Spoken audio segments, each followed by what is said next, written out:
11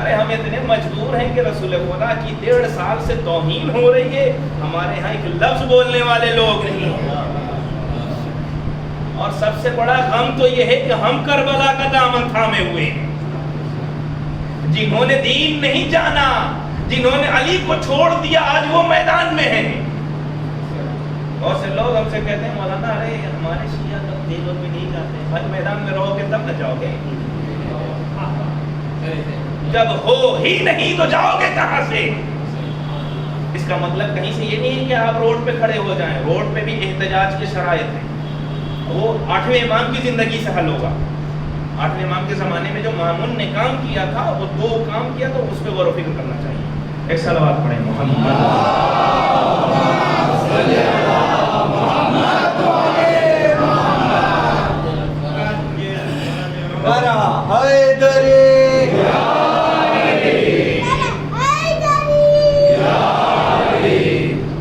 بہت تیزی سے اب اپنے اس آخری مرحلے کو طے کروں کہ امام کا ساتھ وہی لوگ دیں گے جنہیں عدل پسند ہوگا۔ اب سمجھ لیجئے کہ جب امام کی حکومت ہوگی اور ہر طرف عدل کا بول بالا ہوگا تو اب وہاں کسی بھی طرح کا لوٹ پاٹ، کسی کا حق مارنا، کسی پہ ظلم کرنا، یہ سارے مسائل حل ہو جائیں گے۔ کیوں؟ اس لیے کہ سب کے پاس عدل ہوگا، سب انصاف والے ہوں گے۔ کربلا ہمارے لیے مقدمہ ہے، کربلا سے ظہور کا بڑا گہرا رشتہ ہے۔ ہم زیارت عاشوراء میں بھی پڑھتے ہیں اور اکثر دعاؤں میں کہ ہم منتقم خون حسین جو ہیں اس کا بدلہ لے سکیں۔ تو ہمارے یہاں تو مسئلہ یہ ہے کہ ہم یہ طے کر چکے ہیں کاٹنے پیٹنے کا اور لڑنے اڑنے کا کام سب امام کا ہے، ہم تو تماشا بن کے دیکھتے رہیں گے، تماشائی بن کر دیکھتے رہیں گے۔ نہیں، مکمل 7 مہینہ جنگ ہے، امام کے ساتھ ہونے کے لیے شرائط کی ضرورت ہے۔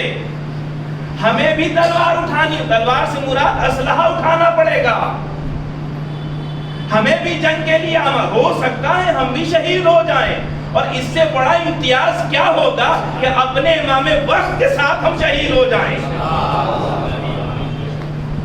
مگر اس کے لیے کچھ کام کرنا پڑے گا۔ 313 میں نہیں جا سکتے، کم سے کم 10,000 یا 12,000 تک پہنچے۔ 10,000 12,000 تک نہیں پہنچ سکتے، کم سے کم 70,000 جو امام کے لشکر میں لوگ ہوں گے ان میں چلے جائیں۔ اچھا کچھ نہیں، جس کام کو کرتے ہو اس کام میں وفا کر دو، جس کام میں ہو اس کام سے وفا کرو، اس لیے کہ امام کے لشکر میں دھوبی کی بھی ضرورت ہے، باورچی کی بھی ضرورت ہے، ہر چیز کی ضرورت ہے۔ میں نے اسے عرض کیا، بہت تیزی سے عرض کر رہا ہوں۔ کون لوگ ہیں جو امام وقت کا ساتھ نہیں دے سکتے؟ پہلا، جو حق پر نہیں ہے وہ کبھی بھی حق کا ساتھ نہیں دے گا۔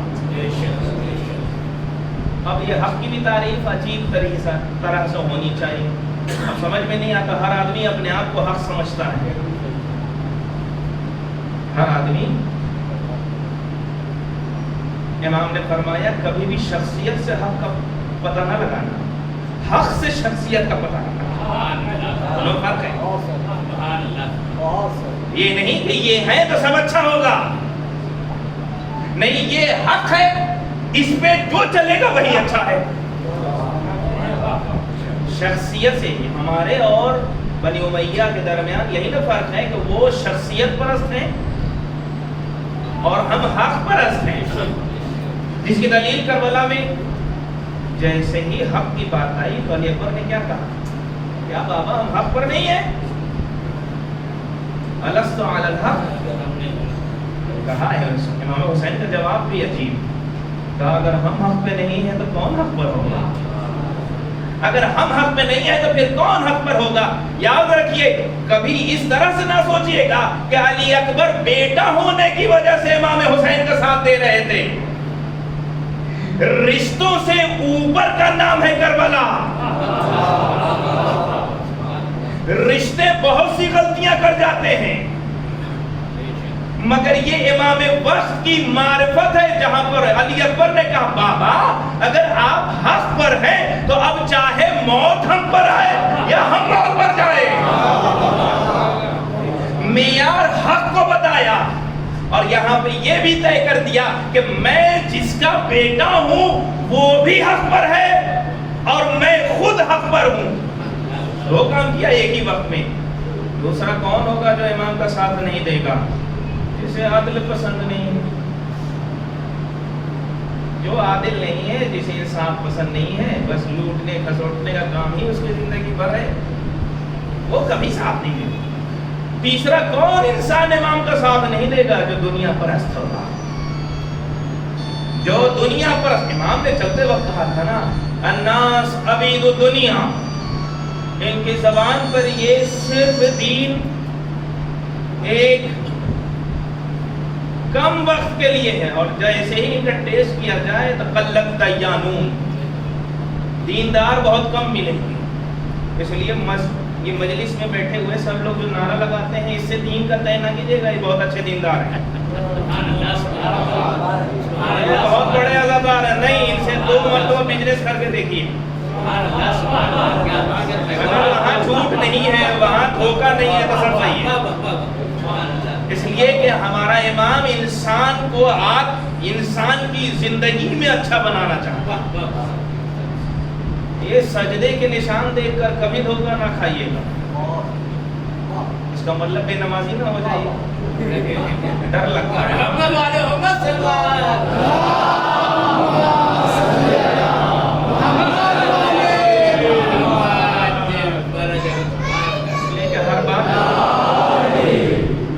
ہر بات سے کہنے سے پہلے ڈر یہ لگتا ہے کہ جو بے نمازی رہتے ہیں وہ سوچتے ہیں یہ ہمارے پکش میں ہے.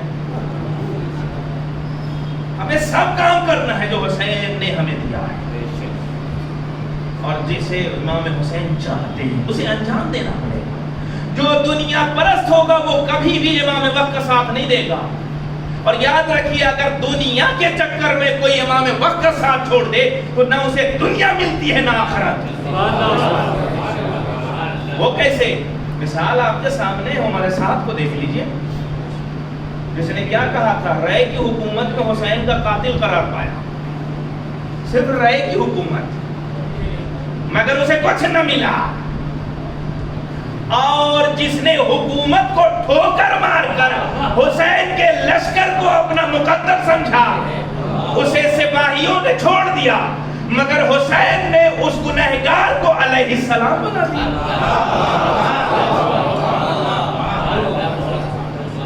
اس گنہگار کو حسین نے علیہ السلام بنا دیا. یہ ہر زمانے میں بہت سے لوگ کہتے ہیں کہ پیسہ جس کے پاس ہے ہونا چاہیے. اس کا بھی غلط مفہوم نہ لیجیے گا.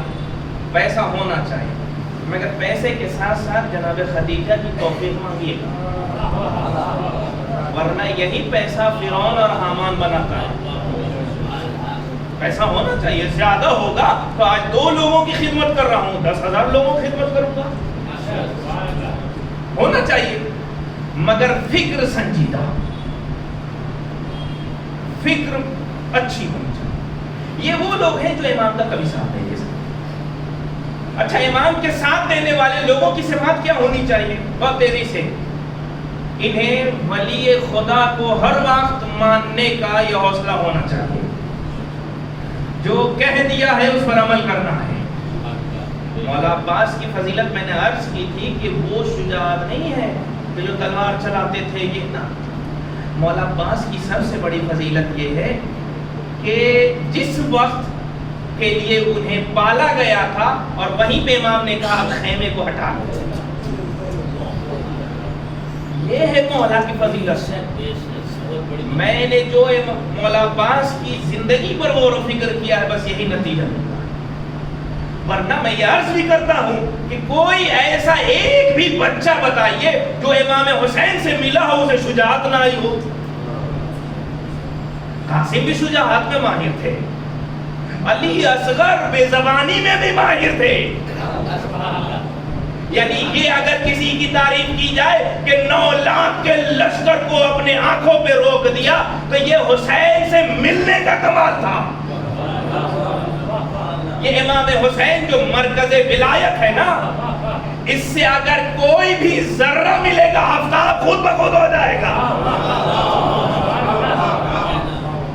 یہ خود بخود ہو جائے جائے گا، مگر مولا کی جو سب سے بڑی خصوصیت ہے وہ یہ ہے کہ جس عباس کو یہ کہا گیا ہو کربلا کے لیے، کربلا کے لیے، کربلا میں جنگ کرنی ہے، کربلا میں جنگ کرنی ہے، مگر کربلا میں جب دیکھا جائے تو کوئی ایسا منظر نظر نہیں آتا جس میں مولا عباس کو جنگ کے لیے تیار کیا جا رہا، کہیں نظر نہیں آتا۔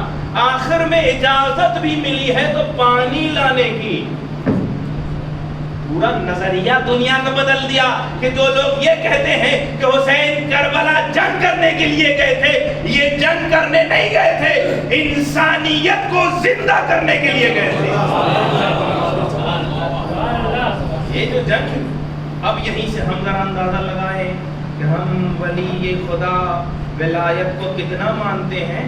بس ہمارا مجتہد ایک فتویٰ دیتا ہے، اچھا نہیں لگتا،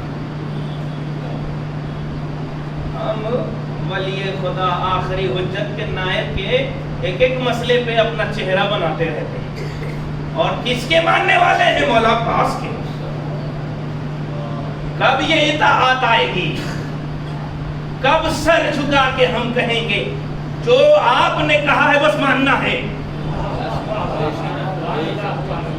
اور اگر آج کے سماج کو سامنے رکھا جائے نا تو امام کا جب ظہور ہوگا تو یہ امام کی مانیں گے نہیں، امام کو جا کے مشورہ دیتے رہیں گے، مولا یہ ہونا چاہیے، مولا یہ ہونا چاہیے۔ یہ مراجع کرام کی توہین اگر کوئی کر رہا ہے تو وہ اصل امام وقت سے بھی دور ہے۔ وفاداری ہونی چاہیے، بصیرت ہونی چاہیے، بصیرت ایسا بصیر دنیا میں نہیں ملے گا۔ وہ کون؟ اگر ہمیں 2 روپیہ زیادہ مل جاتا ہے ہم ایمان بیچ دیتے ہیں، کچھ لوگ تو پیسہ لے کے بیچتے ہیں، کچھ لوگ فری میں بیچ رہے ہیں۔ بھائی عزاداری ہماری ایمان کو مضبوط کرنے کا نام ہے نا۔ میں آپ سے پوچھتا ہوں، اگر کوئی زندگی بھر عزاداری کرے اور اس کے کھانے کمانے کا کوئی راستہ نہ نکلے تو کسے کوسا جائے گا؟ دین یہ نہیں کہتا کہ دن بھر تم عزاداری کرتے رہو، اپنے آپ کو مضبوط کرو گے تب کہیں دین کے کام آؤ گے، ورنہ ہمیشہ دوسروں کے سامنے ہاتھ پھیلاتے رہو گے۔ یہیں پہ ایک بات کہنا چاہتا ہوں، اسے پہ غور کیجیے گا۔ میں یہ نہیں کہتا کہ آپ مجلسیں نہ کریں، مجلسیں ضرور کریں، عزاداری ضرور کریں، مگر یاد رکھیے اگر دن بھر میں 10 مجلس ہو رہی ہے تو مجلس کرنا واجب ہے یا مستحب؟ سوال کا جواب واجب اور مستحب میں یہ فرق ہے کہ واجب چاہے کچھ بھی ہو صبح کی نماز پڑھنی ہے، ہے کوئی کہے رضا خانے والا کہ صبح کی مجلس میں تمہارا آنا واجب ہے، ٹائم رہے گا چلا جاؤں گا، نہیں ہوگا نہیں جاؤں گا۔ دن بھر میں اگر 10 مجلس ہو رہی ہے تو ضروری نہیں ہے کہ ہر مجلس میں جایا جائے، مستحب ہے نا، مگر ایک مجلس میں شرکت کرو تاکہ امام حسین سے قریب ہو جاؤ، ایک مجلس میں۔ مگر اس کا مطلب یہ نہیں ہے کہ ایک جوان کو یہ سمجھایا جائے جہاں اسے پڑھنے کا زمانہ ہے، جب اس سے پوچھا جائے بھائی کرتے کیا ہو تو اس سے یہ نہ کہا جائے کہ میں، اور وہ بھی آج کل یہ جو کہا جاتا ہے کہ میں امتحان کی فکر نہیں کرتا، ارے صرف مولا کا مطلب مولا کا ماتم کرتا ہوں، عزاداری کرتا ہوں، مولا کامیاب کر دیں گے۔ آپ بتائیے اگر ایگزام پیپر میں خالی لکھ کے چلے آئیں تو پاس ہو جائیں گے؟ باللہ امام کو بدنام نہ کیجیے، محنت ضرور کیجیے۔ اب یہاں چھوٹے بچوں کے لیے ایک مشورہ ہے، مجلس اگر ہو رہی ہے تو ایک مجلس میں خلوص کے ساتھ شرکت کر لیں، ایک مجلس میں خلوص کے ساتھ شرکت کر لیں، اور جو پڑھنے کی ایج ہے نا 25 سال تک، جو اپنے آپ کو بنانے کی ایج ہے نا، اس وقت پڑھائی پہ زور دے، اور جب اپنی زندگی میں کامیاب ہو جائے اور زیادہ پیسہ کمانے لگے تو پھر اپنے ہی پیسے سے ایک ہی وقت میں 10 مجلسیں کریں۔